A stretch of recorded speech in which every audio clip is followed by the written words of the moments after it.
Então, vamos seguir, né, da onde a gente parou. O bom é que fica gravado, né, gente? Se a gente se atrapalha, se a gente se atropela, se a gente perde, a gente assiste a gravação. Esse é o lado bom de tudo. E também eu gosto de aumentar aqui a tela para ver as caras de vocês quando eu estou compartilhando, porque eu não gosto de não ver as pessoas, sabe? Eu gosto de ver. E bom que fica lá, fica gravado, vai ficar, não vou tirar. Dá para assistir e reassistir, porque às vezes eu mesma fica dúvidas, né? Fica. Eu mesma como prof, ou cursos que eu mesma dei, quando eu assisto novamente, eu disse assim, gente, nem lembrava que eu tinha dito isso. Como é que pode, né? Nem lembrava que eu tinha feito isso. Ah, incrível. Então, assim, graças a Deus, a neuro e afins, né? Pedagogia, neuropsicopedagogia, neurociências, né? Eles resolveram se unir para descobrir como é que o cérebro aprende, né? Porque o cérebro segue sendo um órgão misterioso, né? Porque ele ainda não foi, acho que, claro que já se avançou muito em descobertas sobre o cérebro, mas ele não foi decodificado e acho que jamais será, porque ele, na verdade, ele tem esse mistério, acho que faz parte do próprio cérebro, né? Então, como já foi dito antes, a neuroplasticidade é a base dos mecanismos que produzem a aprendizagem. No entanto, a capacidade de aprendizagem que cada pessoa tem é determinada não somente pela sua biologia, mas também pelo meio no qual esse indivíduo está inserido. Aí ainda falei na aula passada que é por isso que a gente recebe alunos que não sabem pegar no lápis e alunos alfabetizados no primeiro ano. Porque não é determinado só pela biologia da pessoa, e sim porque pelo aquilo que ela é inserida, sabe? E assim, eu já vi muitos alunos, eu já presenciei isso, graças a Deus, eu fico bem feliz de ter presenciado muitos alunos que não conseguiam falar uma palavra em inglês, assim, que saía a palavra toda com problemas graves de pronúncia, sabe? E aqui eu não tô pegando no mérito de parecer como um ou não parecer como um nativo, que não é essa a questão. Eu tô pegando pelo mérito de ser compreensível, né? Que nem quando a letra de um aluno é incompreensível, a gente diz ilegível, né? E quando a pronúncia é incompreensível, é inteligível. Então, assim, não tem como compreender o que a pessoa estava dizendo. Pessoas assim, e que hoje são fluentes no inglês. Então, assim, graças a Deus eu tive consegui ver, claro que a pessoa se esforçou muito, estudou por anos. A pessoa botou como objetivo, meta dela, eu vou conseguir, eu vou dominar essa bagaça. Conseguiu, né, gente? Graças a Deus. Ou seja, o que isso indica? Que aquilo que eu me determino a aprender, eu aprendo. Aquilo que eu estudo, eu aprendo. O meu cérebro, ele vai se adaptar à minha nova realidade. Graças a Deus, ele vai colocar ali as sinapses todas nos seus lugares. Né? Os inúmeros caminhos do cérebro são comparáveis a uma rede, pois existem ligações entre eles, realizadas pela sinapse, são as tarefas realizadas pela sinapse. Eu também tinha falado das sinapses, né? Que a sinapse é um neurônio, é como uma redezinha que conecta um neurônio no outro. E quanto mais, por isso que se bate tanto no teclado da aula ser contextualizada.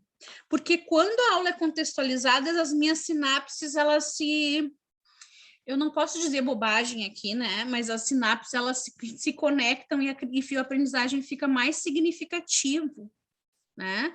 Porque quando eu faço aulas soltas, né? Hoje eu vou ensinar o vocabulário de viagens no primeiro momento, depois eu vou revisar com eles o verbo to be, e por último eu termino vendo com eles o, sei lá o quê, o vocabulário de natureza, sei lá. Quando não faz sentido, quando é descontextualizada, as minhas sinapses, elas não conversam entre si, né? Elas nem se tocam, elas não veem a relação. Mas aí quando eu começo minha aula totalmente contextualizada e com início, meio e fim do mesmo propósito, as sinapses conversam entre elas e eu aprendo mais. Então, não é uma... E isso é tão, gurias, é tão, assim, surpreendente, porque existe dentro de todas essas conversas, existe um preconceito, né? Porque no que tange, eu estou dizendo, isso aí foi as neurociências que investigaram que quando a tua aula é contextualizada, tu aprende mais por causa das que as sinapses conversam entre elas. Agora, se vem uma pedagoga falar para nós, a aula tem que ser contextualizada, eu vou bufar e vou dizer assim, o que essa mulher entende? Né? Porque se tem no nosso país que pedagoga é uma pessoa que não sabia o que queria fazer da vida e foi estudar pedagogia, né? É uma pessoa que não se sentia capaz de fazer outra coisa e foi estudar pedagogia. Então, assim, tem esse preconceito gigante com o pessoal da pedagogia, né? E às vezes esse preconceito respinga em nós, professores de outras matérias, inclusive inglês, né? Porque se diz assim, né? Como é que é aquele ditado, gurias? Quem sabe faz, quem não sabe ensina, não é? Isso. Existe um ditado, sim, quem sabe faz, quem não sabe ensina. Então, assim, há uma desclassificação, uma desvalorização generalizada no nosso país. Eu ouso dizer que iniciou-se um resgate da valorização do professor em momentos pandêmicos, que os pais viram que eles não eram tão brilhantes quanto eles pensavam, né? E aí deram valor e viram como o professor tem o seu valor e como o professor domina o que faz e ainda toda a turma junta, porque os queridos não estavam lidando com 1, 2 dentro de casa, que dirá com 30, né? Então, assim, eu ouso dizer que iniciou esse resgate da valorização do professor. Porém, a gente teve que descer no mais baixo nível do poço, que foi a pandemia, para ser resgatada essa valorização do profissional, do professor. Mas, graças a Deus, aconteceu isso.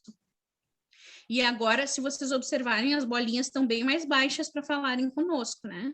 Eu espero que esse momento também a gente possa... E aí, em contrapartida que eu defendo os professores com unhas e dentes e vou seguir defendendo, eu também tenho as minhas críticas, né? Eu faço a segunda graduação em pedagogia no momento e só tem pessoas que são graduados e estão fazendo a segunda graduação nessa turma.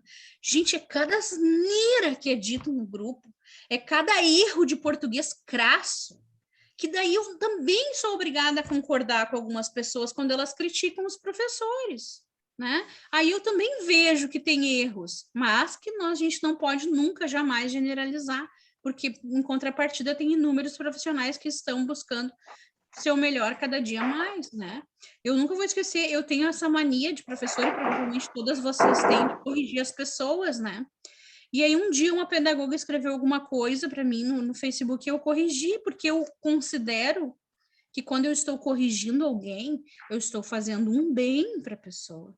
Eu não estou tentando humilhar, eu não estou tentando ser arrogante, eu não estou tentando mostrar que eu sei, eu estou te fazendo um bem e eu gosto que me corrijam porque eu tenho muitos erros também, né? Eu sei disso.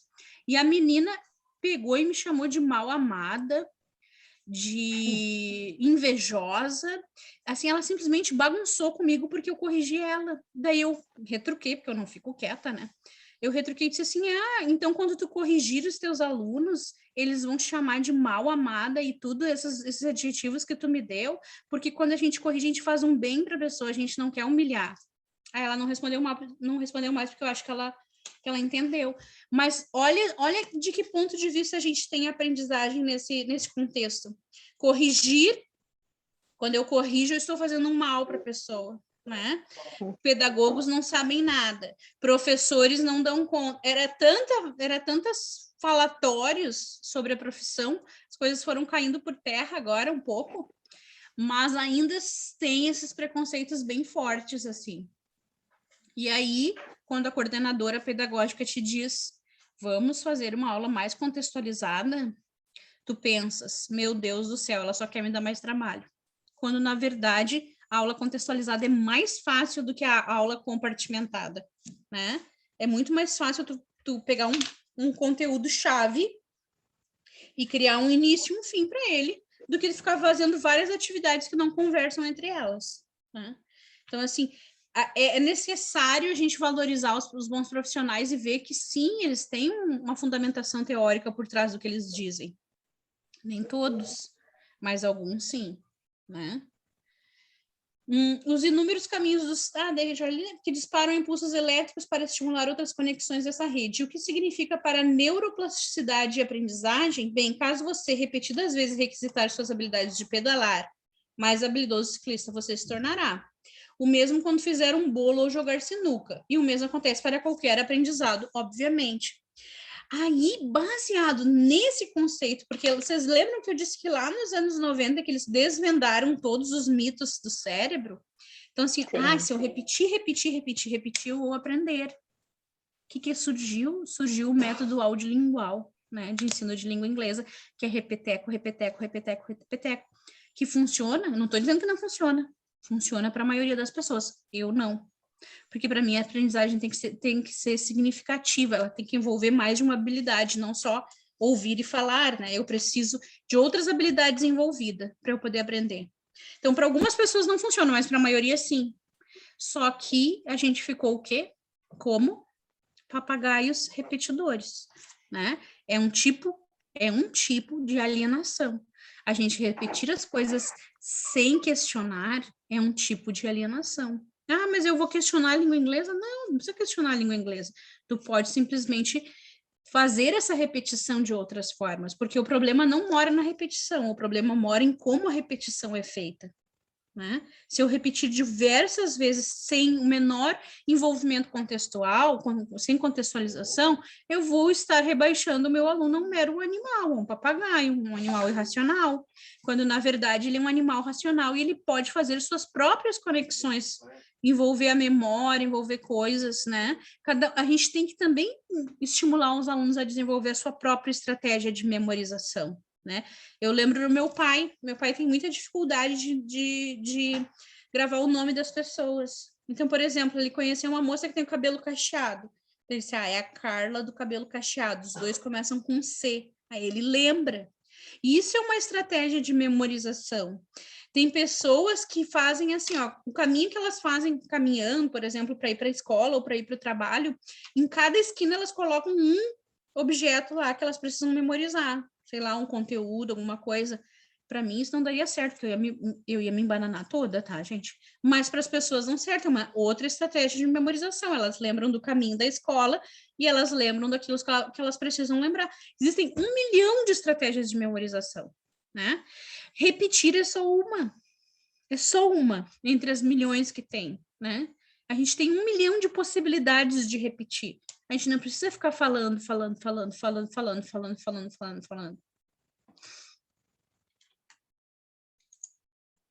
O processo de neuroplasticidade envolve o sistema de recompensas do nosso cérebro, que tem a participação de uma molécula já comentada por aqui, a dopamina, né? Eu não sei se vocês já viram, para mim aquilo fez total sentido de como é que funciona as moléculas, né? Do cérebro quando a gente está apaixonado, quando a gente está deprimido, quando a gente está drogado, por exemplo, né? Deixa eu mostrar para vocês. Aí vocês vão entender melhor. E gurias, nunca permitam, nunca digam, isso não é para mim, eu não vou aprender isso,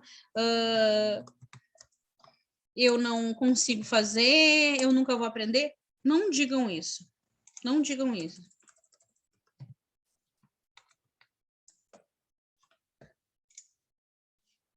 Deixa eu ver se eu acho aqui. Ai, meu Deus, acho que não.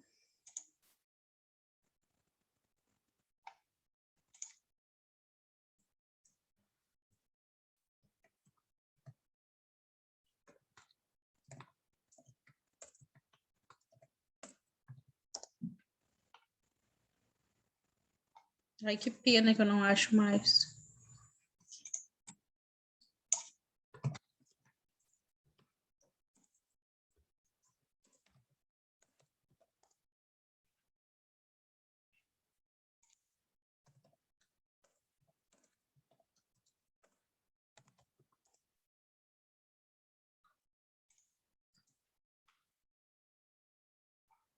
Ah, sim, não vou achar, mas eu ainda vou catar isso aí para mostrar para vocês que eles têm as imagens que mostram assim o quanto o cérebro tem dopamina, quanto tem serotonina, o quanto tem todos essas moléculas que regulam o nosso cérebro, né?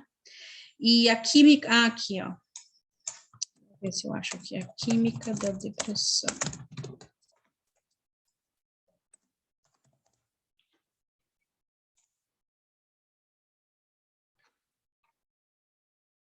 Achei. Ó.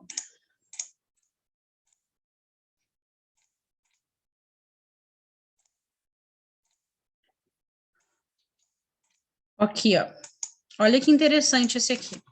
Vocês estão vendo aqui? Sim, ó.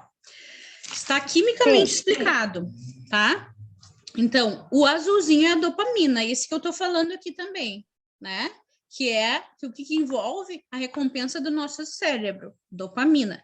A serotonina é o verdinho, a serotonina é o hormônio do prazer, né? Pessoas com TDAH, por exemplo, elas não conseguem manter, segurar a serotonina no cérebro.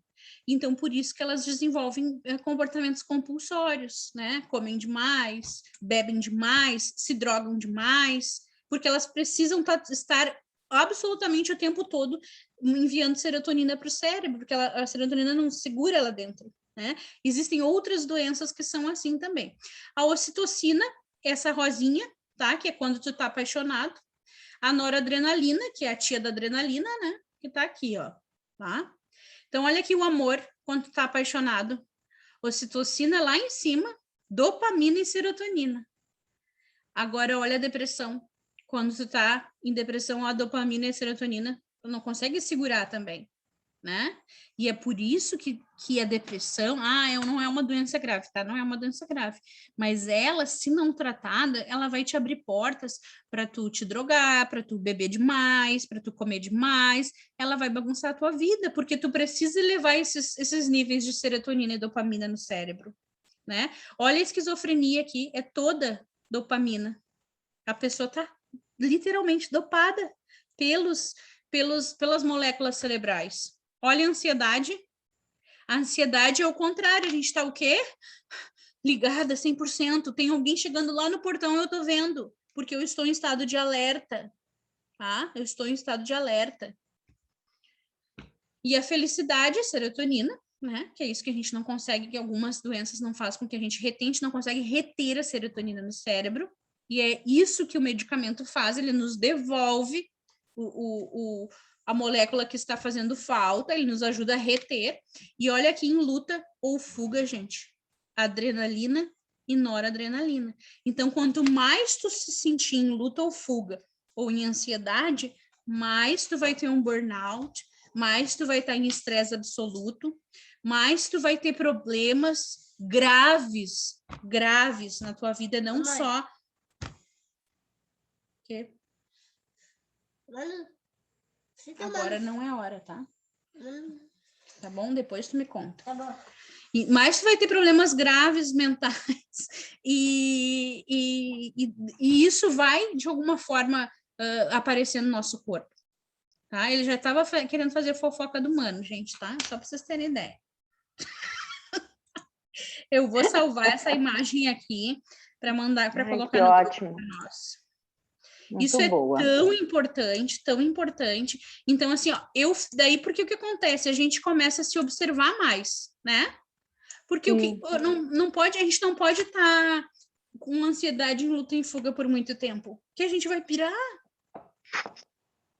né? A gente tem que ter um pouquinho de dopamina na vida, porque senão a gente fica assim, ó, super alerta, super alerta. Vocês sabem como o professor passa por isso, como a gente tem que estar alerta o tempo inteiro. E isso vai nos prejudicar a longo prazo se a gente ficar em alerta o tempo todo. Eu vou botar no grupo depois. Deixa eu continuar lá. Então, gurias, aqui, ó.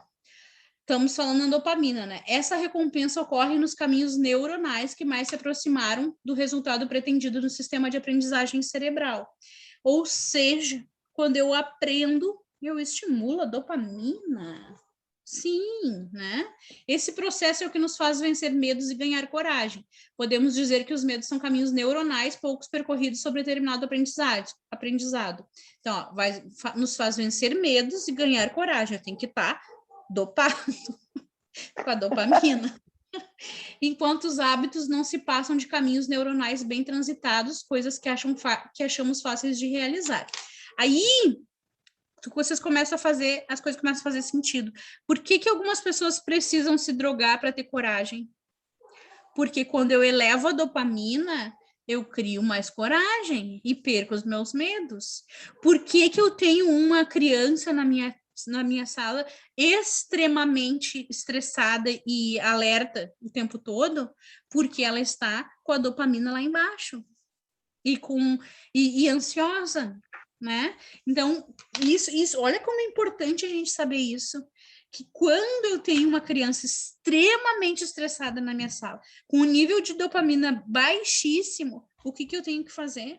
Eu tenho que fazer atividades que deixam ela mais lúdica, porque isso vai relaxar e vai aumentar o nível de dopamina. No que o nível de dopamina aumenta, ela perde o medo de estar em sala de aula, né? E aí a gente faz assim, ó. Porque se a gente vê, estão fazendo adaptação lá na educação infantil, a criança está chorando, porque quer chorar junto, né?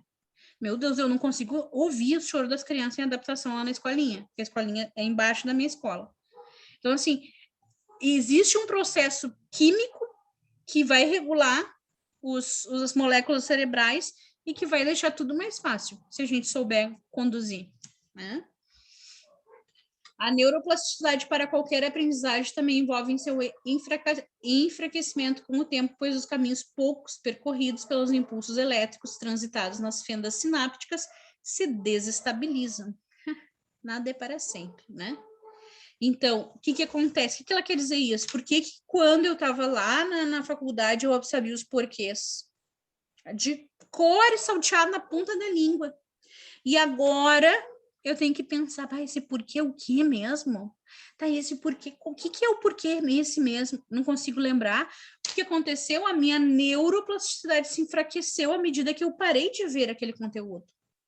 Então, se eu parar de falar inglês, eu vou perder fluência. Se eu parar de ver inglês todo dia na minha vida, eu vou desaprender, eu vou esquecer. Porque eu fiz exatamente isso. Entre as fendas sinápticas, houve uma desestabilização e elas não desaprenderam, mas elas não estão mais fortes como antes. Deixa eu ver se eu acho uma foto de uma sinapse aqui para vocês verem, porque eu faço assim, faço assim, faço assim, e eu quero mostrar uma foto bonitinha. Sinapses. Ó, achei. Essa foi mais fácil. Olha, daí vocês vão entender bem melhor o que eu estou querendo dizer. Ó, é exatamente isso aqui, ó. Esse emaranhado aqui é o nosso cérebro e os feixezinhos de luz são as sinapses, que elas fazem isso aqui, ó. Elas transmitem informações umas para as outras. Por isso que quando a minha aula é contextualizada, elas transmitem mais informações. Elas vão brilhar mais, porque elas vão atingir mais pontos significativos dentro do cérebro, né? Ó. Essas são as sinapses dentro do cérebro, como elas são representadas, né? E elas vão passando informações umas para as outras, assim, dessa forma. Se conectando, né? Como uma rede de internet, computadores, mas na verdade são só as sinapses do nosso cérebro. Aí, o que nós temos aqui?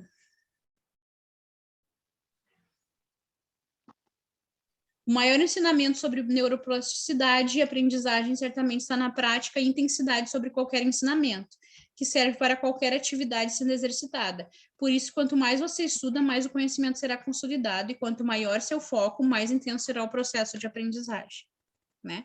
E aí é por isso que os alunos que têm TDAH ou outras síndromes, eles não demonstram aprendizagem porque eles não estão botando foco naquilo, né? E aí eles têm problema de aprendizagem, e aí começam a aprender as coisas aos trancos e barrancos, e assim sucessivamente, né? O processo de neuroplasticidade durante o aprendizado também envolve as emoções e suas sensações, que são responsáveis pelos estímulos bioquímicos que fortalecerão caminhos neuronais que estão sendo criados, né? O que ele quer dizer isso? Que a gente não tem como dominar os nossos sentimentos, mas a gente tem como dominar os nossos pensamentos, sempre, né? Como a gente tem como dominar nossos pensamentos, a gente tem que dar estímulo de aprendizagens. Se eu chegar para vocês e dizer assim, ó, gurias, neurociências para educação é muito difícil, vocês não vão conseguir entender direito. Eu vou explicar da melhor forma que eu puder, mas é uma coisa muito complicada, porque envolve biologia, cérebro, e a gente é professora de inglês. Quem a gente pensa que é para aprender neurociências e cérebro? Isso vocês já vão se colocar numa posição assim, eu não vou aprender isso. Se ela está dizendo que é difícil, eu não vou aprender. Não, mas eu introduzi de que jeito esse conteúdo? Gente, isso é muito legal, tudo faz sentido, as coisas começam a se conectar, vocês prestam atenção e começam a concordar, é mesmo, faz sentido, é verdade, né? Em vez de eu estimular vocês negativamente, eu estimulei vocês positivamente. Isso para dar um mero exemplo de como a gente faz com os nossos alunos. Todas as vezes que eu disse para eles que o present perfect era complicado, eles tiveram dificuldade de aprender. Quando eu comecei a dizer que o present perfect era um tempo verbal que deveria existir na língua portuguesa e que é super legal na língua inglesa, eles passaram a aprender melhor. E começaram a catar nos vídeos, nas séries, os present perfect quando eles ouviam. Então, eu não posso controlar os meus sentimentos, mas eu posso controlar os meus pensamentos. E eu posso decidir que foco eu vou dar nisso. Para mim, para minha vida como professora e para os meus alunos. Eu posso introduzir um assunto assim, gente, a aula de hoje, vocês podem fazer uma aula super simples, mas vocês vão dizer assim, a aula de hoje vai tocar vocês de um jeito que vocês não vão acreditar. Eles já vão se colocar numa expectativa de aprendizagem. Opa, quero saber o que tem aí. Deve ter alguma coisa boa. Então, a gente colocando, estimulando eles da maneira que a gente gostaria que nos conduzissem, ou que a gente gostaria de conduzir a nossa aula, os resultados lá no final vão ser diferentes de como a gente introduziu no começo, né? Aí ele diz assim, ó, fica a dica. Pense em seu cérebro como um emaranhado de caminhos. Ele está acostumado a fazer certo caminho toda vez que você faz uma ação. Mas apesar da dificuldade, é possível mudar esse caminho. Mudanças de hábitos podem ser difíceis e complicadas, pois já existe um caminho que as sinapses fazem pelo neurônio estabelecido. E vírgula, as sinapses vão fazer o caminho mais fácil e rápido. Tá?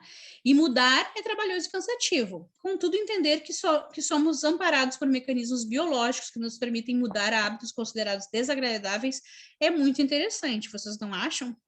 Um primeiro passo é identificar quais hábitos você considera ruins. O fato de admitir que realiza um mau hábito é o primeiro passo para a resolução do mesmo e deixar de fazer essa atividade. Não é tão simples assim, né? Porque daí tu muda um hábito, aí tu retoma, aí tu muda. É basicamente insistência, gente, que foi o jeito que aprendi a dirigir. Foi na insistência, né? Tinha muita dificuldade, óbvio, com a atenção, né? E foi na insistência, porque eu disse, eu vou dominar essa bagaça. E eu dominei, eu dirijo até hoje, sigo dirigindo. Mas eu criei estratégias, porque eu identifiquei os meus medos. Eu tinha medo de atravessar uma avenida muito movimentada para o outro lado, por exemplo. Eu nunca vou conseguir passar, eu dizia assim, tá? Agora, eu opto por caminhos em que tenha um semáforo. Simples. Criei estratégias. Segunda estratégia, quando eu me coloco numa situação dessa, numa avenida, para atravessar uma avenida muito movimentada, eu parei de dizer, eu nunca vou conseguir para um momento vai dar, uma hora vai dar. E aí eu acrescento aqui entre nós, que se for dos carros atrás, uma hora vai dar. E é só eu dizer, quando eu digo isso na terceira vez, se abre os caminhos, é que nem mágica. Então, assim, a gente tem que encontrar soluções para os nossos problemas, né? Esses dias eu postei no meu Instagram, no meu particular, né? Aprenda a conviver com seus problemas, né? Aí tá a guriazinha oferecendo, assim, um café, que é um café, filho da puta, pro problema, né? E é isso aí, a gente tem que aprender a conviver com os problemas mesmo e encontrar caminhos para a resolução. E a mesma coisa acontece em sala de aula. Tem um benditidinho lá, um queridinho, né? Um abençoado, que tá sempre estragando teu plano de aula, né? E tu pensa assim, eu vou pegar esse abençoado, eu vou pegar esse abençoado. Mas o abençoado só quer chamar a tua atenção, né? Ele está estragando a aula para chamar a tua atenção. E aí a gente tem que encontrar um caminho para atingir o abençoado. Porque o abençoado, ele só quer ser amado e ser visto, gente. Acreditem em mim.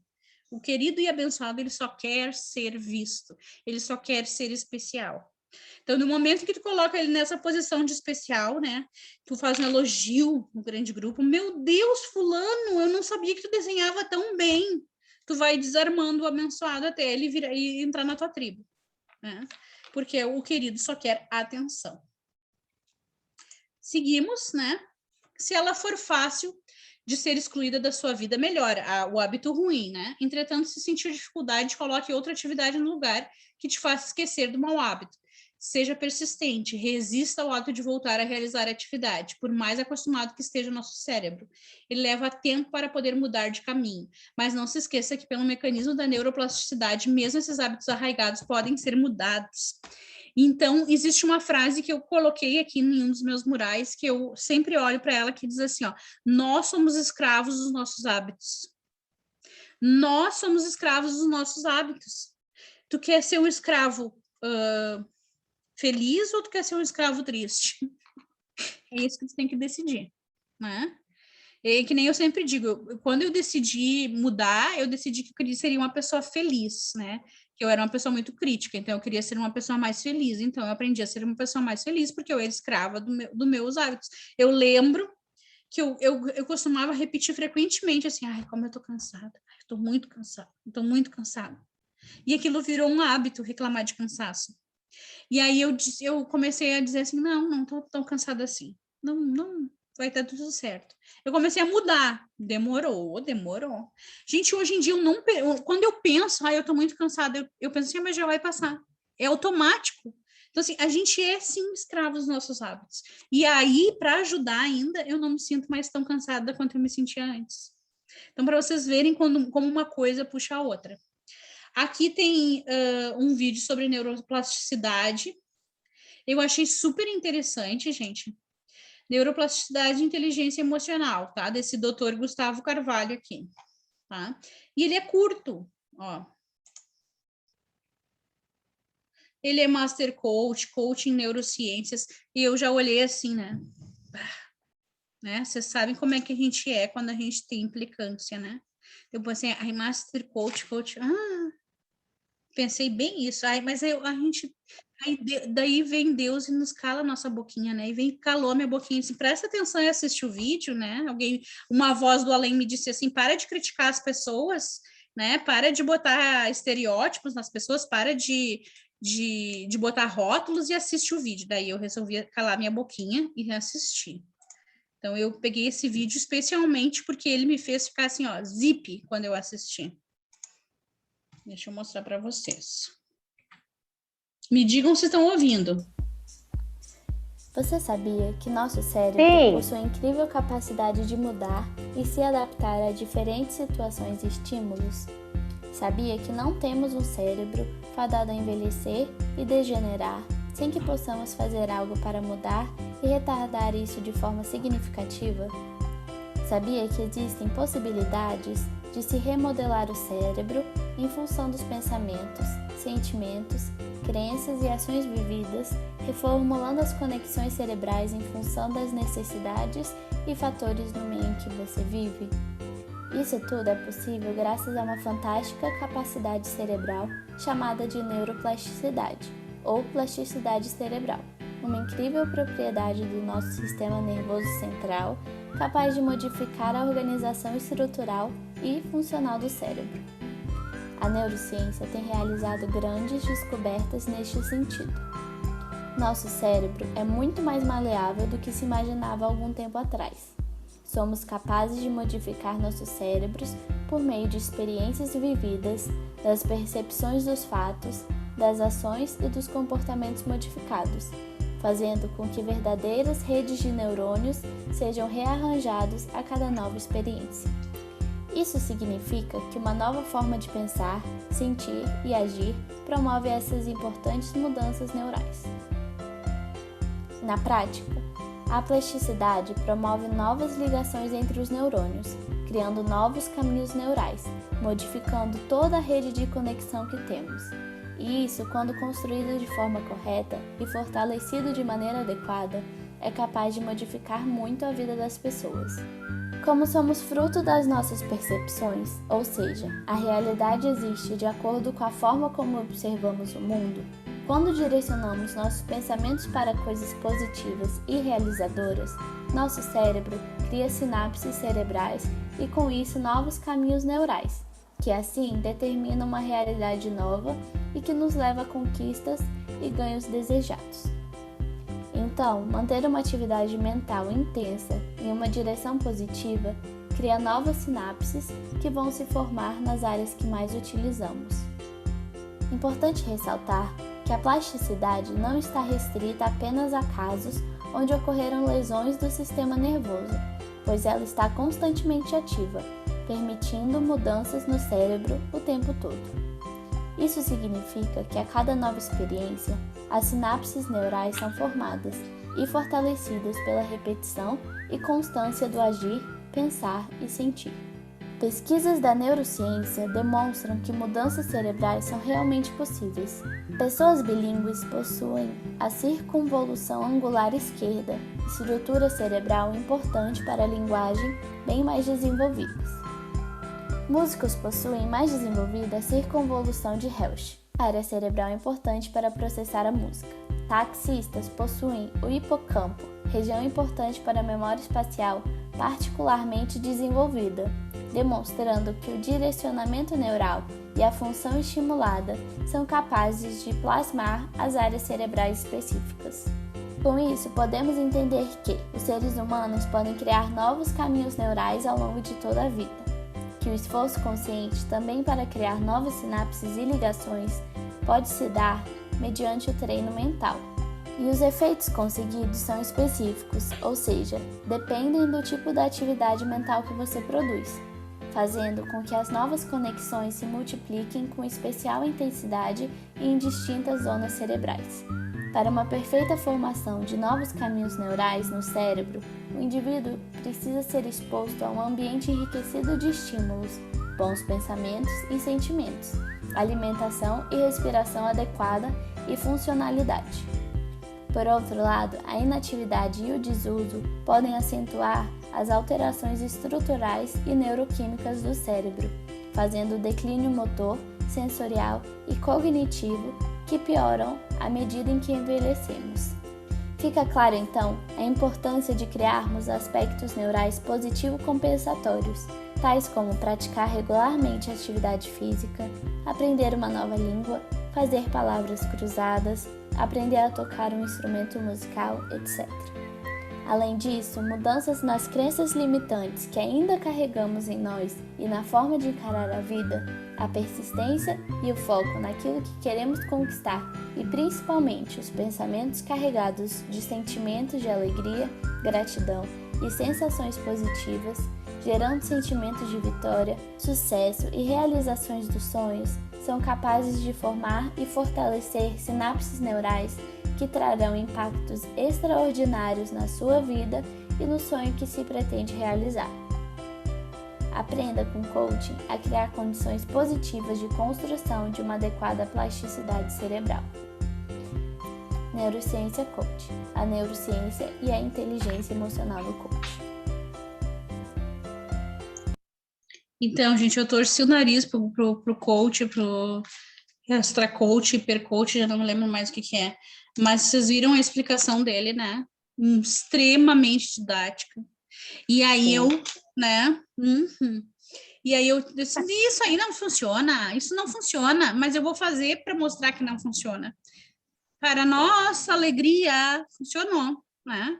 Gente, e isso que ela diz ali, de voltar o cérebro para o lado positivo, de ter sentimentos de gratidão, de focar no positivo, isso se torna um hábito tão grande, tão forte na tua vida, que tu nada, depois disso, nada vai fortificando e fortalecendo a tua autoestima, que depois nada te derruba. Tu sabe que nada vai te derrubar na tua vida, porque tu tem apreço por si mesmo e consegue ter ver sempre o lado positivo das coisas, né? E daí disso traz uma paz, sabe? Porque daí não tem pai de aluno que incomode, não tem marido que incomode, não tem ex-marido que incomode, não tem ninguém que consegue te derrubar, porque tu tá tão feliz e zen consigo mesmo, que assim, é libertador. É uma coisa que eu digo para vocês, é libertador. Claro que eu não fiz só isso, né? Eu fiz terapia junto, mas é libertador. Tu ter confiança em si mesmo e no que tu tá dizendo e no que tu tá fazendo é libertador. Viver uma vida de insegurança é escravidão. A insegurança te escraviza, né? E ela fala sobre essas crenças limitantes, né, Bruna, também. Falou sobre as crenças limitantes também, porque que é aquilo que eu disse para vocês antes. Eu não posso, isso não é para mim, eu nunca vou aprender. Enquanto vocês disserem não para vocês, vai ser não. O dia que tu decidir dizer sim, vai ser sim. Eu tinha uma extrema dificuldade com mapas. Gente, eu pegava o mapa, eu não sabia nem de que lado ele estava, tá?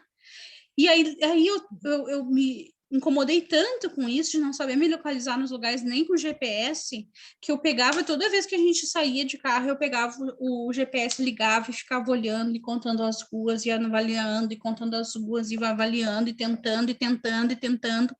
Gente, funcionou. Agora eu jogo GeoGuessr, eu me acho nos mapas. Então, assim, ó, não existe isso que eu não consigo, não é para mim, eu não sei, eu não aprendo. Só não é para ti aquilo que tu não quer que seja. Ponto. O resto tu consegue aprender. Com certeza. Não existe isso, engenharia não é para mim, matemática não é para mim, física não é para mim. Não existe, não é para mim. Existe aquilo que eu quero dedicar à minha vida, independente do quê.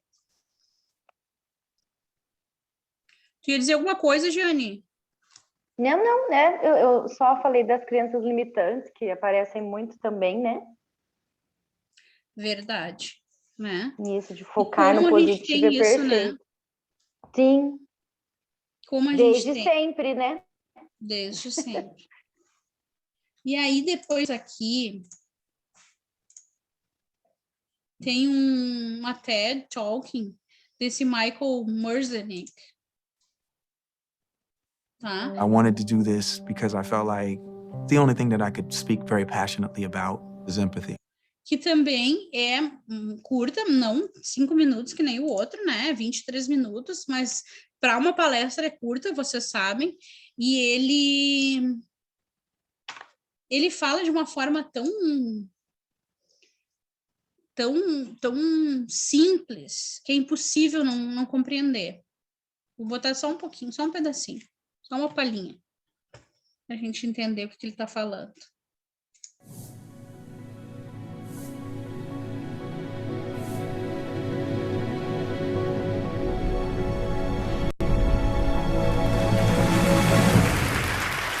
This machine, which we all have, residing in our skulls, it reminds me of an aphorism of a comment of Woody Allen that asked about what's the very best thing to have within your skull. Olha, não está processando, mas enfim, né? A internet sempre tem que dar o seu ar da graça. Mas aqui está no nosso material. Então, dei uma olhadinha, dei uma assistidinha, só 23 minutos, e não precisa ficar olhando, pode só ouvir enquanto se faz outra coisa. E aí, depois que a gente chega, fala em neuroplasticidade, fala em neuromito, fala de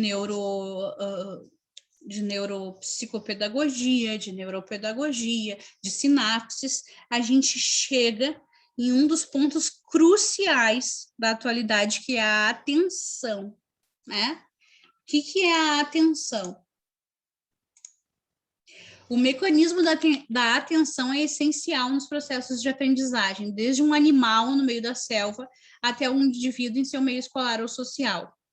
É fundamental que todos os seres vivos tenham a capacidade de receber os estímulos ambientais através de seus órgãos sensoriais, filtrá-los e focar somente naquele que julgar mais relevante.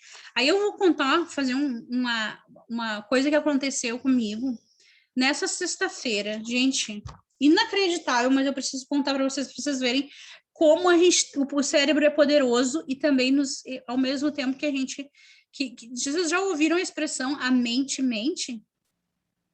A mente mente, né? Quando tu começa... A gente tem 2 eus, né? O eu, aquele que diz assim, eu não acredito que eu tô ouvindo isso. Eu vou falar sobre coach na aula de bilinguismo. Meu Deus do céu, o que eu fui gastar meu dinheiro? Esse é o 1.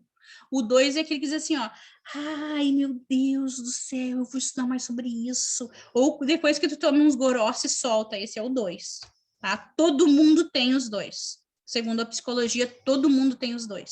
Todo mundo.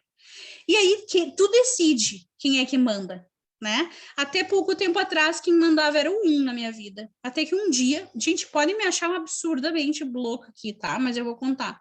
Um dia, eu fazendo a minha terapia, eu tava tomando banho, eu disse assim, pro 1, né? Ó, a partir de hoje, quem manda sou eu, e eu sou o 2, eu que vou mandar. Falei eu mesma, comigo mesma no banho. Deu certo, gente. A 2 segue mandando até hoje, né? E aí, o que eu ia contar para vocês sobre a atenção? O meu filho o meu filho mais velho teve problema de visão, eu tive que levar ele no médico com uma certa urgência, porque não estava enxergando direito, né? E aí, como era emergência no olho, a gente teve que ir em outra cidade mais longe da nossa. Na volta, o pequeno pediu para parar, estavam todos a família Coração Unida, né? Pediu para parar, queria ir no banheiro, então a gente parou num posto que eu nunca tinha visto, desconheci. E aí eu levei o pequeno no banheiro, quando eu saí de dentro do posto, né? Que no posto pega a chave, leva a criança no banheiro, devolve a chave, né? Eu olhei assim, eu olhei e não encontrei o meu marido, o carro dele e o meu filho mais velho. E eu comecei pelo pequeno na mão, a caminhar por todo o posto, porque eu não encontrava eles, né? E aí o Caio disse assim, o pequeno, mas mãe, é aquele carro branco. E eu olhava para o carro branco e enxergava outra pessoa, não enxergava o meu marido e não enxergava definitivamente o meu filho mais velho. Eu pensava assim, quem é aquele barbudo ali, aquele gordo barbudo? Gente, o gordo barbudo era meu marido, tá? E eu não enxerguei. Então, assim, eu estava tão preocupada, transtornada com outras coisas, porque eu estava ansiosa para voltar para o trabalho, enquanto que o outro estava com problema de visão e o outro queria fazer xixi, que eu saí de dentro do posto e não enxerguei o cara ali na minha frente com o carro. Com o carro. Eu andei o posto inteiro para enxergar. Então, assim, nesse momento... Ele disse assim, tu não tomou Ritalina hoje? Não, hoje eu não tomei, eu disse para ele, né? Então, assim, realmente a minha atenção, ela se desvirtuou naquele momento, por uma série de fatores, e por ser uma sexta-feira, eu já tinha trabalhado a semana inteira, eu estava cansada, né? Então, ela se desvirtuou de uma forma que eu não reconheci meu próprio marido. Aí vocês veem que às vezes a gente diz assim, fulano está inventando, eu poderia, né? Eu não tenho motivos para estar inventando essa história, mas às vezes a criança está tão mexida com alguma situação que ela enxerga aquilo que não está vendo, como eu enxerguei sendo adulta, sendo o meu marido, né? Uma pessoa que está comigo há 11 anos, como é que eu não vou reconhecer? Então, assim, é complicado isso, é delicado. Às vezes a gente quer esganar um aluno porque falou uma mentira, que viu uma coisa que não aconteceu, mas de repente ele viu alguma coisa parecida ou ele se atrapalhou. Olha os mecanismos da atenção e do cérebro, né? Então, portanto, a atenção é uma função crucial que permite a interação eficaz do indivíduo com seu ambiente, além de subsidiar a organização dos processos mentais. Com a atenção, nós podemos selecionar qual estímulo será analisado, os detalhes, e qual será levado em consideração para guiar o nosso comportamento. Para Silva, o processo de atenção no ser humano está dividido em 2 categorias, sendo elas a atenção involuntária e a atenção voluntária. A passagem de uma para a outra acontece através da mediação simbólica, e uma atenção não inviabiliza o aparecimento da outra. A atenção involuntária, é aquela que se impõe por si mesma ao sujeito. Ela não é nenhum fruto, ela não é fruto de nenhum ato de vontade, ao contrário. Resulta passivamente das preocupações dominantes do momento. Então, a atenção involuntária. Eu estou prestando atenção aqui na minha aula, mas aí alguém grita lá e aí automaticamente rouba a minha atenção. Ela é involuntária, né? A atenção involuntária não depende do nosso esforço, é aquela atenção que aplicamos às coisas que acontecem sem a interferência da nossa vontade.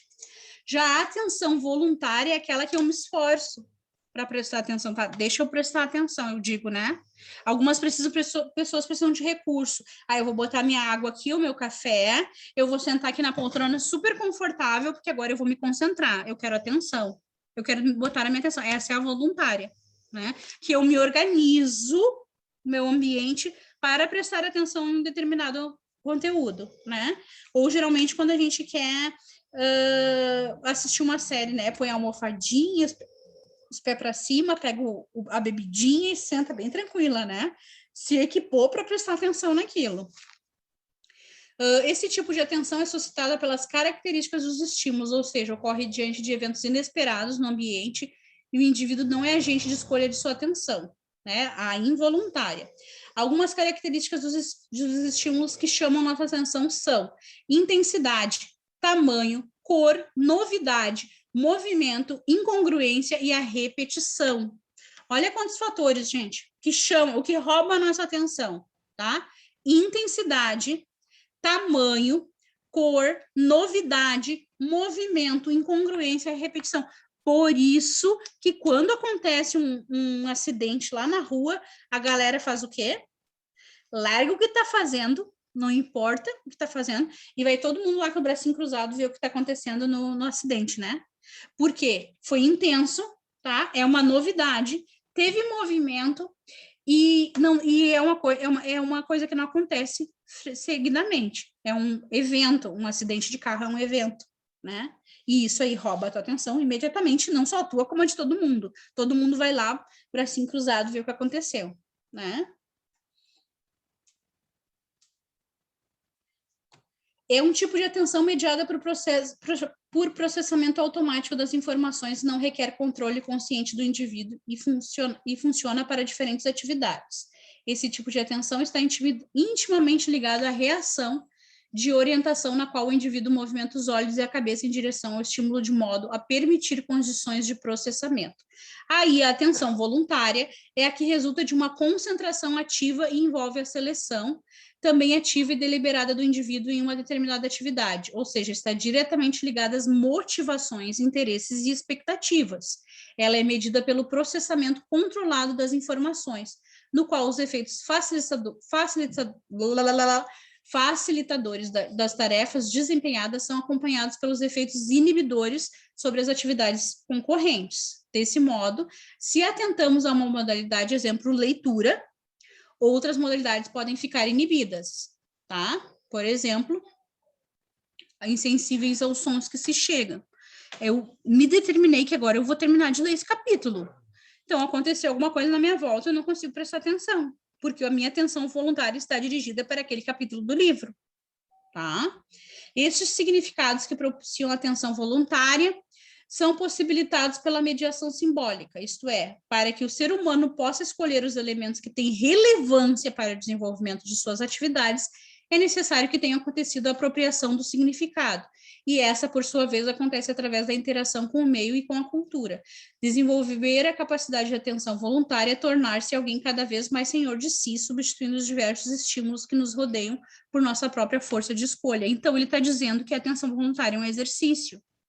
Que se tu exercitar, eu exercitei muito atenção voluntária na minha vida, muito antes de eu saber que eu era TDAH, porque eu amava ler. Porém, eu era, o tempo todo, eu sentia uma interrupção da minha leitura. Só que eu era cabeça dura, como eu sou até hoje, eu sou teimosa. Então, eu dizia, não, eu vou voltar a ler, eu vou voltar a ler. Foi isso que me salvou na escola, porque eu treinei a minha atenção voluntária dessa forma. E todo mundo consegue treinar. Inclusive as pessoas até as mais desatentas possíveis. É uma questão de treino, né?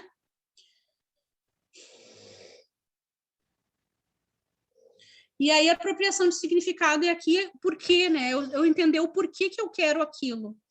Eu vou prestar atenção porque isso é importante para mim e vai facilitar a minha vida, certo?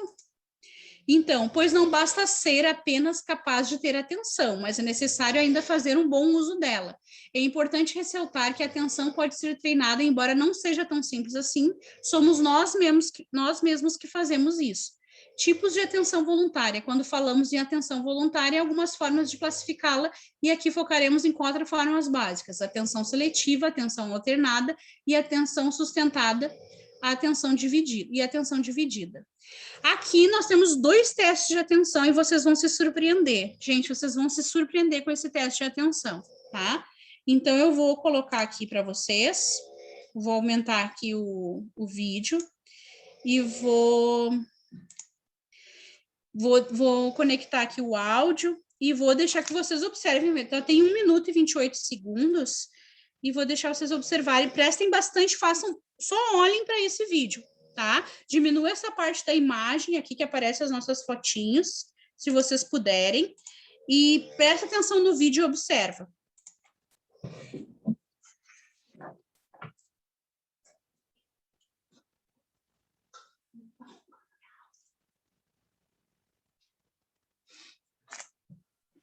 This is an awareness test.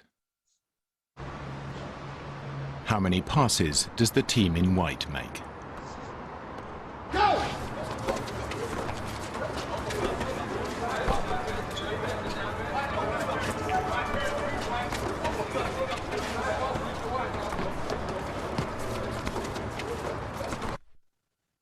The answer is 13. But did you see the moonwalking bear?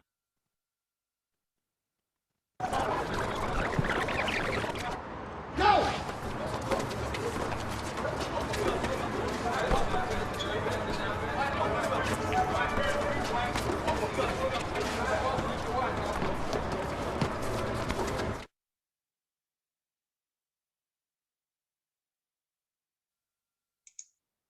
Viram? Vocês viram? Gente, eu me arrepiei todinha quando eu fiz esse teste a primeira vez. Que moonwalking bear! Eu pensei assim, que palhaçada de vídeo é esse falando bobagem? Quando ele voltou e eu vi o urso dançando lá no meio, eu pensei assim, gente, tô ferrada. Vocês querem assistir de novo? Esse urso. Pensei, não vi esse urso aí. Não, eu também não vi, não, porque eu fiquei preocupada em contar quantas vezes passava a bola. Na primeira eu contei 10. Na segunda eu já contei os 13. Mas eu não vi o urso. Vou ver de novo agora. E a hora que fala, aí a gente nota, né, com uma... Como é que pode, né? Interessante.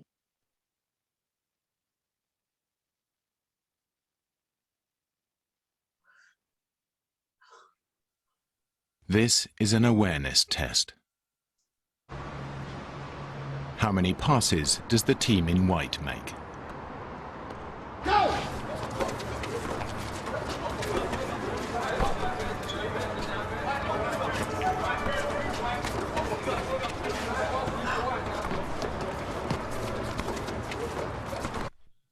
Agora eu vi. The answer is 13. Gente. But did you Eu não see tinha the visto moonwalking antes. bear?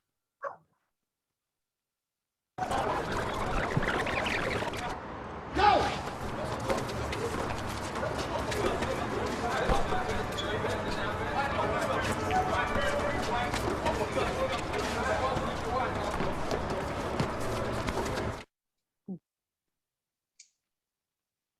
Mas sabe que eu não tinha visto antes? Porque eu estava focado no time ponta. com a camisa... Não, e as pessoas que estavam de camisa branca. Então, eu não olhei, eu excluí o que eu queria, né? Que o meu foco era o time de camisa branca. Agora e só aí consegui eu olhar não pro vi urso. o urso, agora eu vi. Porque agora eu fiquei preocupada em achar o urso. E ele estava todo de preto. Aí vocês viram o poder da atenção? Aí vocês percebem Espetacular. o poder da atenção. E aí, quando eu vi a primeira vez, assim, que palhaçada é essa? Que urso tá fazendo moonwalk, que absurdo isso. E quando voltou, eu pensei assim, gente... Eu achei que era uma piada, sabe? E era sério. Então, assim, claro, essa era uma campanha para a gente observar os ciclistas, né? Para não atropelar ciclista, para ter atenção. Inclusive, a maior propaganda publicitária do mundo foi o trem em Londres que fez para as pessoas prestarem atenção, porque muitas pessoas morriam por falta de atenção. Eram atropeladas pelo trem por falta de atenção, caíam nos trilhos por falta de atenção. Eu não sei se vocês já devem ter ouvido aquela musiquinha assim, dumb ways to die, so many dumb ways to die. Eu vou mostrar para vocês, mas é relacionado à atenção também, tá?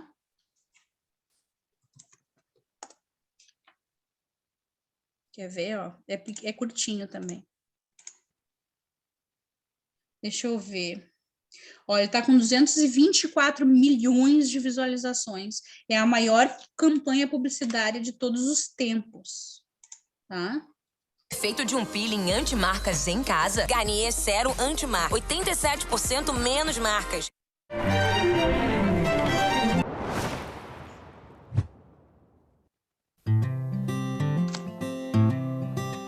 Set fire to your hair. Poke a stick at a grizzly bear. Eat medicine that's out of date. Use your private parts as piranha bait. Dumb ways to die. So many dumb ways to die. Aí eles criaram essa musiquinha e toda uma campanha publicitária para que as pessoas tenham mais atenção no trem, tá? Porque as pessoas acabavam morrendo, e aí vocês sabem que quando acontece uma tragédia, aí existe toda uma comoção e uma movimentação para que se resolva aquela situação. E as pessoas, aí, ó, é toda uma campanha, ó. E as pessoas diz que a campanha teve um resultado extraordinário, né? Uma musiquinha com os bichinhos, com uma musiquinha assim, teve um retorno extraordinário em mais atenção das pessoas no metrô, no uso do metrô, ou seja, foi uma coisa positiva, né? E eles mostraram, eu não tenho aqui agora os dados, mas foi bem legal, do Dumb Ways to Die. Então, relacionado à atenção, né? A pessoa está com foco, olha que forte isso, a pessoa está com um foco em sei lá o quê, no celular, e morre, gente. Então, assim, não é uma questão que hoje eu escolhi morrer porque eu estou prestando atenção no meu celular. Não, é um poder que tem a atenção. A atenção é o poder. É o poder. E aqui tem mais um, ó. Tá? Esse aqui é o segundo. Tem mais um teste de atenção.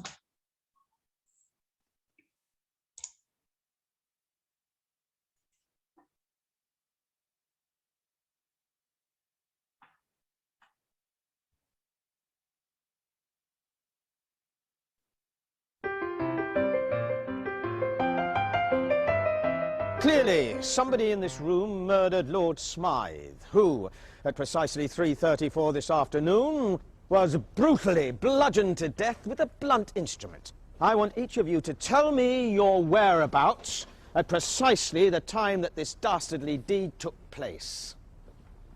I was polishing the brass in the master bedroom. I was buttering his lordship's scones below stairs, sir. Why, I was planting my petunias in the potting shed. Constable, arrest Lady Smythe. But how did you know? Madam, as any horticulturist will tell you, one does not plant petunias until May is out. Take her away. That's right, madam. It's just a matter of observation. The real question is, how observant were you?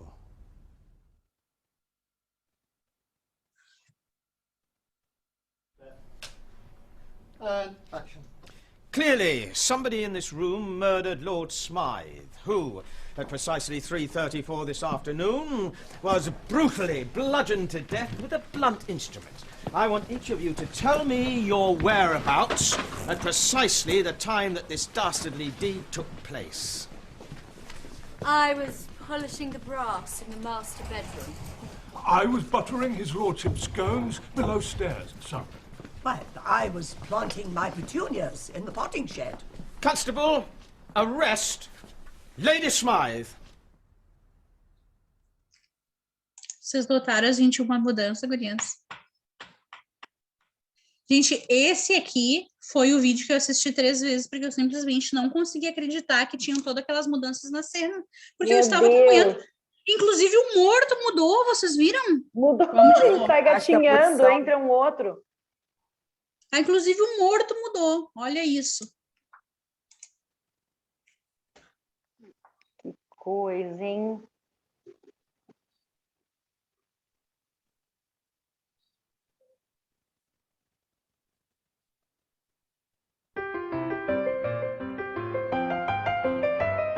Clearly, somebody in this room murdered Lord Smythe, who, at precisely 3:34 this afternoon, was brutally bludgeoned to death with a blunt instrument. I want each of you to tell me your whereabouts at precisely the time that this dastardly deed took place.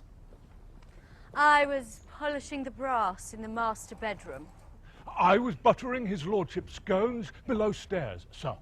Why, I was planting my petunias in the potting shed. Constable, arrest Lady Smythe. But how did you know? Madam, as any horticulturist will tell you, one does not plant petunias until May is out. Take her away. That's right, madam. It's just a matter of observation. The real question is, how observant were you?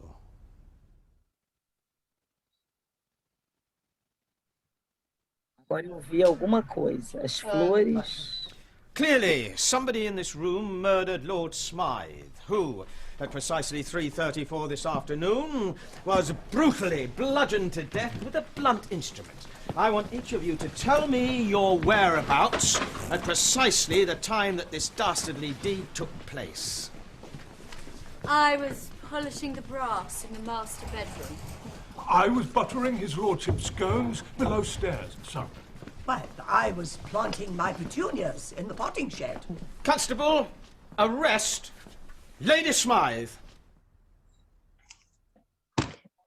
E aí vocês vão querer, depois vocês vão receber esse material, vocês vão querer Fantástico. assistir 21 vezes para ver todas as mudanças, né? Porque foi o que eu quis fazer. Eu quis assistir as 21 vezes para ver qual eram as mudanças. Gente, incrível, né? Então, e aí a gente vocês... muda o foco da atenção, né, teacher? A gente já mudou automaticamente. Mudanças. Exatamente. O que a gente está, como bons professores, o que a gente está fazendo? A gente está prestando atenção na pronúncia, na escrita, né? O que está sendo escrito ali, o que eles estão falando, se eu estou conseguindo traduzir automaticamente, esse é meu foco. Para nós é um pouco diferente, né? Aí vocês pensam, tá? Para o aluno ele está aprendendo inglês, ele tem toda essa questão de prestar atenção em tudo isso e mais um pouco. Então, às vezes, a língua não é difícil, mas às vezes, por exemplo, quando eu digo para os meus alunos, quando eles apresentam um teatro, eu digo para eles assim, meu Deus do céu, e eu falo para os pais também, né? Eu aproveito o momento para conscientizar.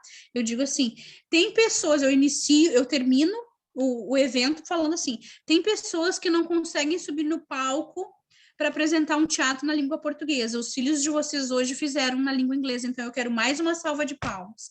Aí eles dão uma conectada quando eu falo isso, né? Porque, pô, tem gente que não consegue falar em público, tem gente que não consegue falar em português, não sabe fazer teatro no palco. As crianças vão lá e dão um show em inglês, gente, sabe? Então, assim, tem que ter esse movimento de valorizar o trabalho dos alunos, mas também tem que ter essa questão assim, da gente também colocar o foco deles nas atividades, a atenção deles nas atividades, né? E é interessante quando a gente chama atenção para uma coisa que a pessoa nunca pensou antes, que pode parecer super simples, né? É um teatro em inglês. É só um teatro em inglês. Fulaninho foi lá e falou 2 falas. Mas tu não tem a coragem de fazer isso em português, mas teu filho fez em inglês. Então, esse é uma leve chamada de atenção que eu dou para eles, assim, para eles conectarem com a capacidade dos filhos de vocês, dos filhos deles. Porque criticar a teacher é fácil, né? Quero vir fazer meu trabalho. Mas gurias, o que eu recomendo que vocês façam se vocês têm alunos adolescentes? Peguem esses 2 links de teste de atenção e façam com eles. Isso aqui tem um poder de chamar a atenção dos adolescentes, eu não sei porquê, e eles gostam tanto, sabe, do teste de atenção. Façam isso se vocês tiverem, assim, os pré-adolescentes, adolescente, funciona bem. Então, limites da atenção. Várias pesquisas tentam mensurar quantas coisas podemos atender e por quanto tempo, né? E esse é um dos neuromitos. Vocês lembram quando surgiu a moda do multitask? As pessoas que faziam várias tarefas ao mesmo tempo? Esse é um neuromito, inclusive, que a mulher dá conta de várias tarefas ao mesmo tempo, o homem não dá. Diz who says, né? Who says? Quem que diz isso? Não, nós mulheres fomos treinadas a X, né? E os homens, enquanto podiam gozar do bel prazer de dar atenção para uma única coisa, foram treinados dessa maneira. Eu não consigo fazer duas coisas ao mesmo tempo e nem me esforço para isso. Tanto é que vocês viram que quando eu fui procurar a imagem da serotonina, das coisas ali do cérebro, eu fiquei em silêncio, porque eu precisava de concentração para achar aquilo. Não consigo fazer duas coisas ao mesmo tempo e nem me esforço para conseguir, porque essa história do multitask é uma falácia e é um neuromito. Se a gente dá atenção para várias coisas ao mesmo tempo, nenhuma delas sai bem feita, saem tudo mais ou menos, né? Pesquisadores descobriram que as principais variáveis que impactam a nossa capacidade de permanecer na tarefa incluem a forma como estamos interessados no estímulo e quantas distrações nós experimentamos. Estudos têm demonstrado que a atenção é limitada em termos de capacidade e duração. Sendo a atenção um recurso limitado, temos que ser exigentes sobre o que decidimos focar. Não só temos de concentrar a nossa atenção sobre um item específico em nosso ambiente, mas também filtrar um número enorme de outros itens. Temos de ser seletivos naquilo que estamos sendo expostos, e isso deve ser consciente, né? Por isso que quando a gente chama a atenção de um aluno a gente diz para os alunos assim, tá, gente, agora é o momento de focar, né? Nós tivemos nosso momento de conversa, nós tivemos nosso momento de games, agora é focar. E aí os alunos colocam o quê? Em posição de prestar atenção, né? Mas quando tem aquele aluno que não consegue, sob hipótese nenhuma, dominar a atenção dele, é porque ele tem um problema a mais, né? E claro que a gente não pode fazer diagnóstico como professor, mas a gente pode apontar, né? Ó, fulano não consegue focar, fulano tem uma dificuldade extra, a gente nem pode dizer que, né, que ele tem Y, X, Z, mas a gente pode observar que ele precisa de uma ajuda extra para focar, porque quando tu faz uma aula balanceada, né, que eu chamo de aula balanceada, eu tenho um momento de brincar, eu tenho meu momento de conversar, eu tenho meu momento de jogar, eu tenho meu momento de fazer o listening e eu tenho meu momento de focar na explicação, tá? Essa é uma aula balanceada. O meu aluno naturalmente vai focar porque ele já fez outras distrações, ele já fez outras atividades. Aí eu vou demonstrar, aí o meu aluno demonstra que ele não consegue focar, é uma dificuldade. Agora, se a minha aula é expositiva dialogada ou simplesmente expositiva, aí eu tenho um problema com a atenção de todos e não só com um. Se eu passar o tempo inteiro falando, sem mudar o estímulo, por exemplo, agora a gente viu um vídeo, né? Depois, antes a gente tinha visto outro vídeo, aí depois a gente viu uma imagem, depois a gente viu a imagem da sinapse. A gente está mudando o estímulo, tá?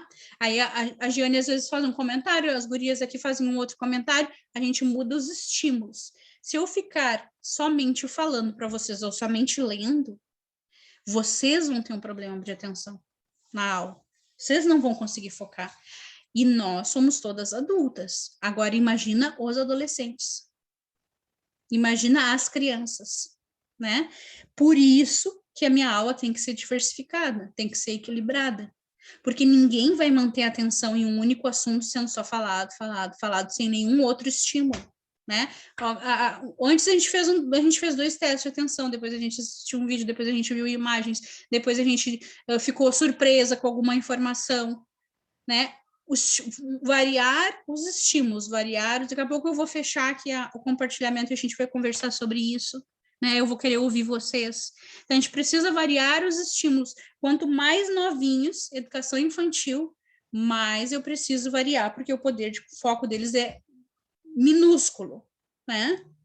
Não necessariamente que os adolescentes tenham um poder de concentração muito maior que a educação infantil.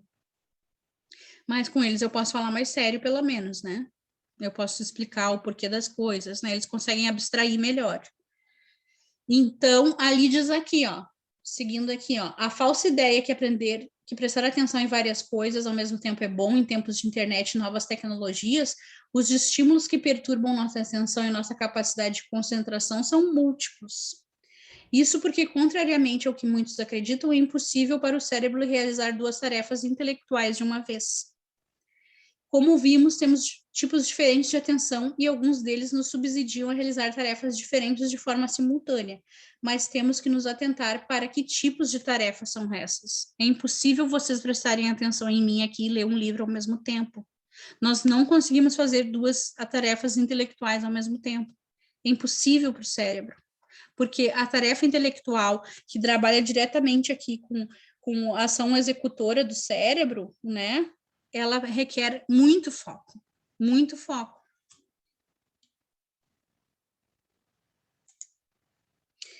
Sabe aquele amigo que diz ser capaz de conversar com alguém ao mesmo tempo que não desgruda do celular?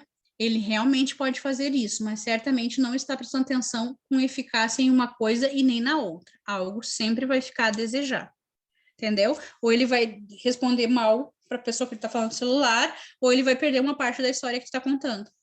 Né? É impossível para nós, é um neuromito que a gente presta atenção em várias coisas ao mesmo tempo. A gente até consegue, mas uma vai ficar mal feita, né? E aí vem o Ivan Esquerdo, que é um notório, inclusive tem uma professora da comunidade, que ela não está aqui, mas ela me mandou assim, Bruna, estou fazendo especialização em neurociências, né, neuropedagogia, nessa parte da neurociências. E a primeira coisa que o professor doutor fulano de tal apresentou para nós na aula foi esse vídeo do Ivan Esquerdo que tu colocou no material, né? Porque esse material ele já está disponível para nós lá. Então, ela viu o material e ela veio me dizer, ó, lá na minha pós-graduação, o professor falou desse Ivan Esquerdo e apresentou esse vídeo, esse mesmo vídeo que tu colocou no nosso material. Então, esse cara aqui...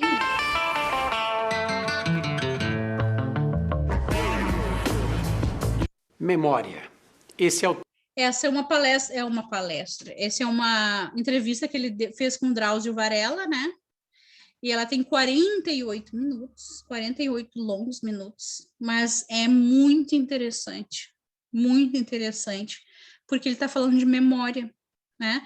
E aí a gente fez aqui todo um conjunto de coisas. A gente falou sobre aprendizagem e repetição, sobre como o cérebro aprende, a gente falou sobre atenção, sobre como funciona a atenção, e aí agora a gente vem para a parte da memória, que é com esse mestre, com esse cara que sabe do que está falando. Então, esse Ivan Esquerdo, ele fala sobre memória, ele explica bem sobre memória, e eu convido vocês a assistir em algum momento que vocês puderem, porque vale a pena, né? Perceber como é que a memória é armazenada e como é que o cérebro escolhe o que armazenar e o que ele escolhe descartar. Porque como é que acontece essas coisas que a gente diz assim, esqueci completamente, né? Porque o teu cérebro decidiu descartar por alguma razão. Então, essa é a minha deixa para vocês, de vocês assistirem esse vídeo dele, né? Depois disso, a gente tem ainda conteúdo que eu vou pedir para vocês darem uma olhadinha também, que é o cérebro bilíngue, né? Como é que ele funciona, só tem mais 2 páginas, bem pequenininha, e que tá derrubando os mitos, aqueles que apenas as crianças possuem habilidade para se tornar bilíngue, que é mentira, que não é bom ensinar 2 idiomas ao mesmo tempo, que é mentira também, que aprender 2 idiomas confunde a criança, mentira, e expor a criança em uma língua adicional desde cedo na escola prejudicá-la. Não, todos esses mitos aqui são mitos mesmos. Está falando basicamente sobre isso, a gente até já comentou. Mas que esse tio tem para dizer sobre memória é super interessante.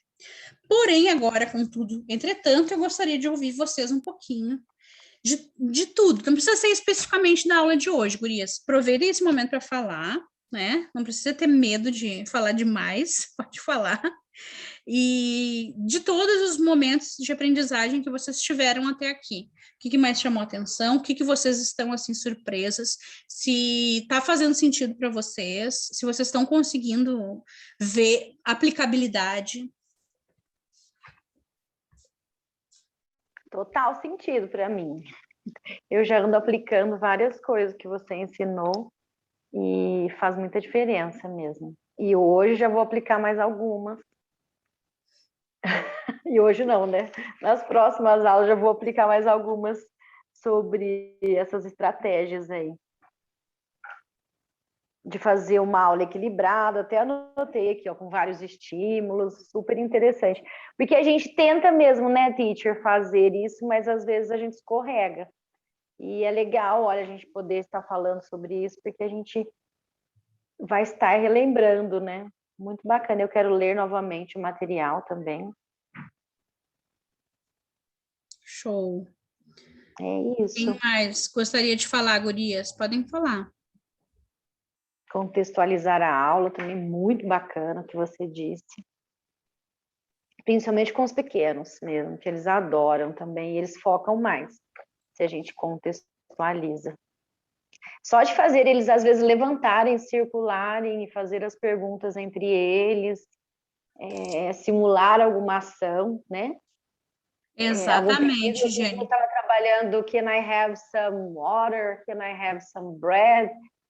E eles, eu pedi para eles, cada um, né, fazer uma questão para o outro, pequenininhos, os de 8 anos, e eles tranquilamente, seguindo ali a direção, eles fizeram. Na verdade, tu aplicou uma estratégia de atenção, porque quando eu estou parado demais, com a mesma atividade demais, eu começo a me desatentar. Se o professor me propõe, vamos levantar e caminhar pela sala, sabe o que tu está fazendo? Tu está trazendo o foco deles de volta. Tá? Por isso que algumas escolas têm, o professor tem a sala dele, né? É a sala de aula de inglês, é a sala de aula de matemática, porque só o aluno, na troca de período, só de um aluno levantar e ir para outra sala, já faz ele retomar a atenção e o foco. Sim.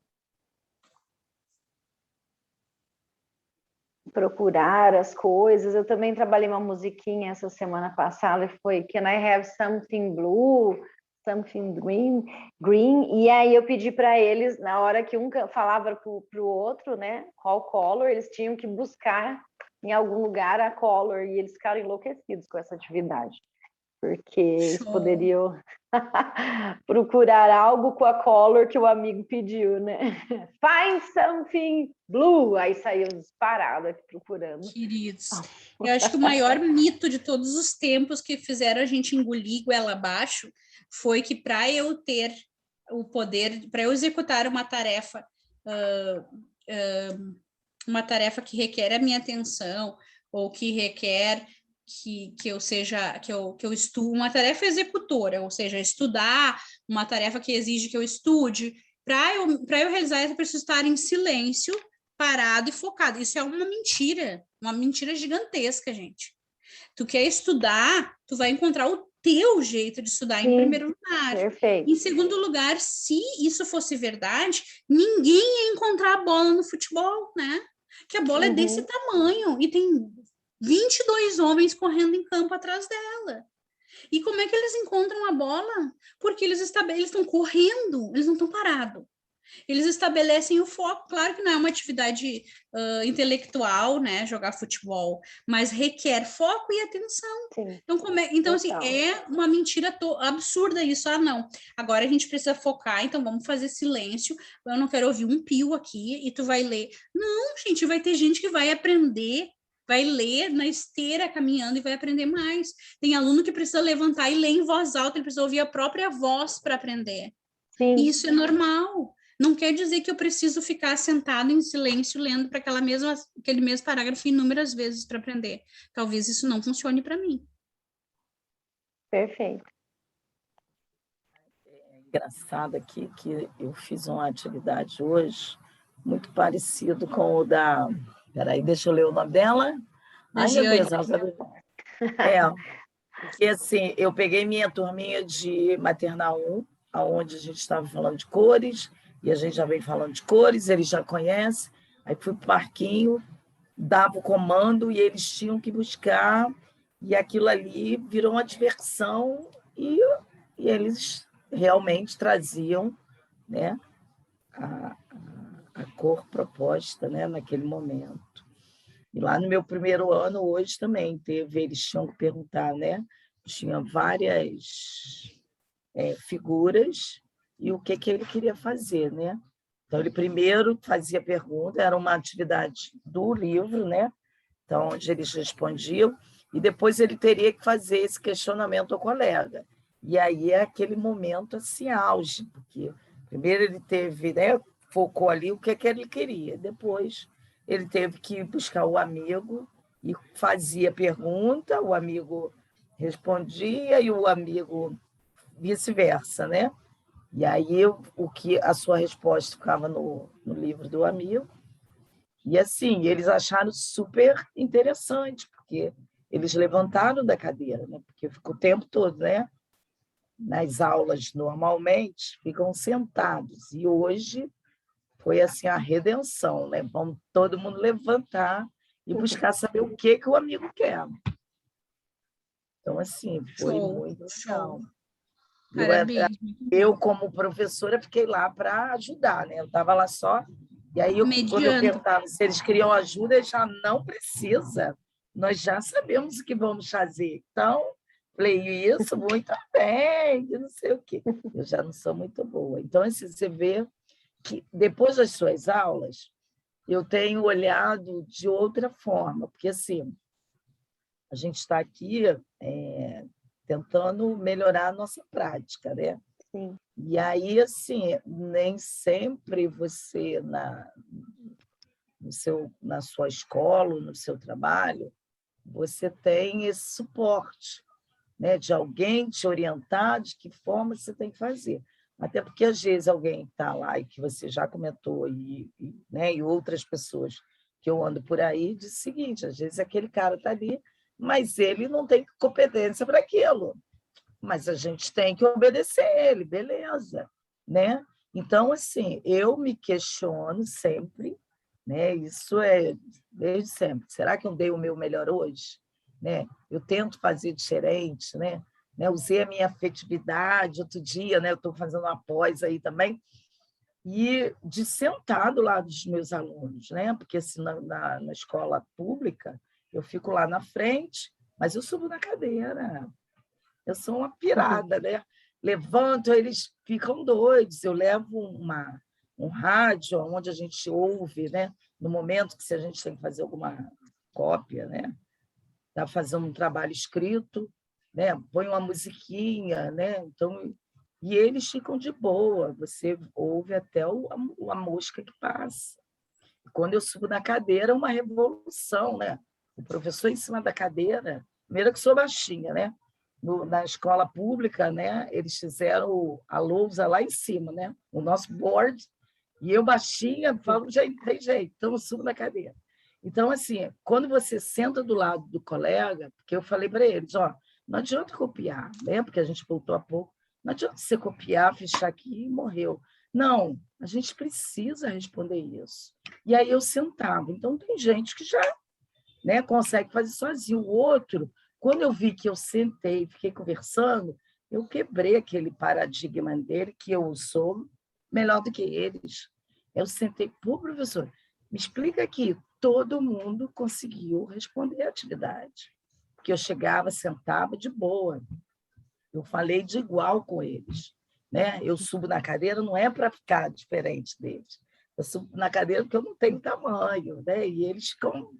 Enfim, então, assim, a minha prática, né? Claro, né? Todo mundo vem contribuindo, né? Você, Thaís, Câmara, Teacher Câmara, quer dizer, tem uma galera, porque a gente está envolvido nisso. A gente quer essa melhora de prática. E a gente vem buscar, né? Beber nessa fonte para que a gente faça diferente na nossa prática do dia a dia. Então, para mim, está sendo assim perfeito. Né? Eu tenho, né, observado, né?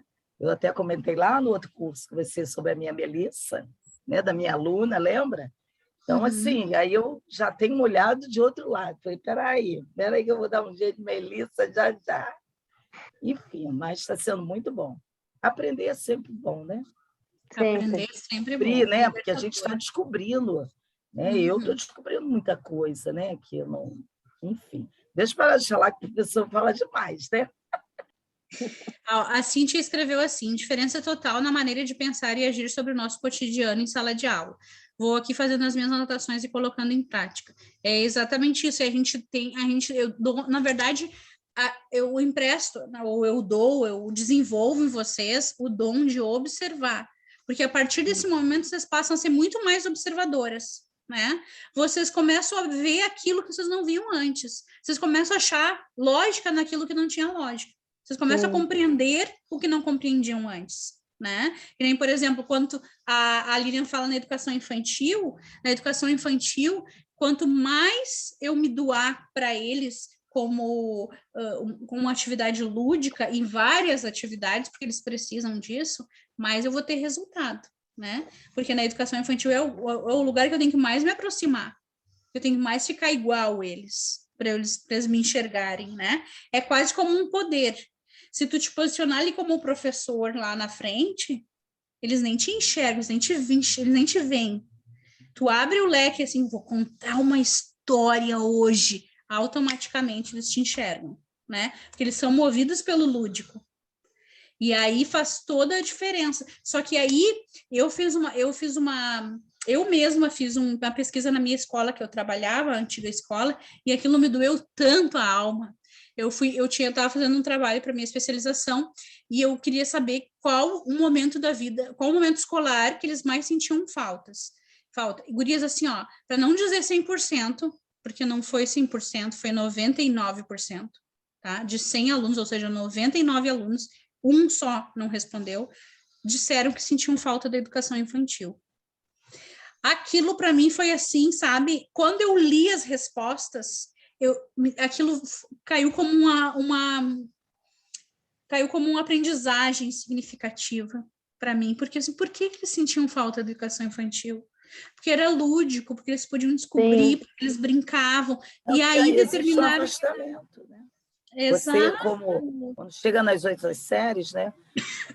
O afastamento existe. Tu quer brincar, tu é grande. Ai, não, agora não pode mais sentar junto, tem que sentar separado. Gente, é um ano que muda, um ano. Eles não podem mais sentar juntos, eles não podem mais brincar, eles não podem mais usar o lúdico. E aí eu chego no 6º, no 7º ano, eu tenho que ser sério, eu não tenho mais lúdico. Olha como a escola erra e peca em muitas coisas até hoje. Até nós adultos aprendemos com o lúdico, né?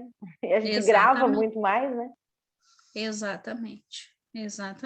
Então, isso faz toda a diferença, né? Às vezes, claro, a gente vai ter aquele problema do aluno que não quer coisa de bebê. Então, eu já introduzo diferente. Eu digo assim, gente, ó, essa tarefa aqui que eu vou dando para vocês, eu passei para a turma de adultos ontem, e eles não conseguiram fazer, então eu vou dar um desafio para vocês, vamos ver se vocês conseguem. Pode ser a tarefa mais idiota da face da Terra, eu introduzo assim. Já é outras perspectivas. Os adultos fizeram, sim, não conseguiram, eu aposto que vocês conseguem. Pronto, já mudou. Já não é mais tarefa de bebê, não é mais bobice, sabe? É tudo como a gente coloca para os alunos. Exatamente. Tudo. Introduz, né? Perfeito. Gurias, eu vou desejar boa noite para vocês, tá? Boa noite. Descanso. E até terça que vem. Se Deus quiser. Muito obrigada. Deixa eu tirar Beijo, professora linda. Deixa eu fazer um print. Um print? Deixa eu fazer um print bem rapidinho. Que eu me esqueci da outra aula e me arrependi, né? Deu, feito, gurias. Bye, bye. Kisses. Beijos. Obrigada. Bye, bye.